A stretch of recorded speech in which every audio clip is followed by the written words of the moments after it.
Welcome back to our another video. আজকে আমি তোমাদের সাথে আলোচনা করব সজনে পাতার গুণাগুণ সম্পর্কে। সজনে পাতার মধ্যে কি কি থাকে?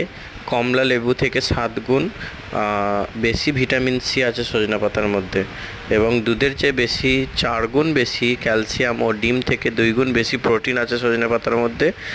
আর অন্ধত্ব দূরীকরণে ব্যাপক কার্যকরী। যদি কোনো মানুষ একটু চোখে প্রবলেম থাকে তাদের জন্য সজনে পাতা খাওয়া খুবই ভালো, কারণ গাজর থেকে 4 গুণ বেশি ভিটামিন এ রয়েছে এতে। আবার সজনে পাতা অ্যানিমিয়া প্রতিরোধ করে, কারণ শাকের তুলনায় 25 গুণ বেশি আয়রন রয়েছে এতে। আর কলা থেকে 3 গুণ বেশি পটাশিয়াম রয়েছে সজনে পাতায়। আর সজনে পাতা খাওয়া খুবই ভালো। যাদের হাই প্রেশার আছে তাদের প্রেশারের জন্য সজনে পাতা খাওয়াটা ভালো, যাতে সেটা লো প্রেশার হয় না, কিন্তু প্রেশার মেনটেন করে আসলে। আর সজনে পাতার অনেক গুণ আছে যেগুলো আমি তোমাদের সাথে আলোচনা করলাম।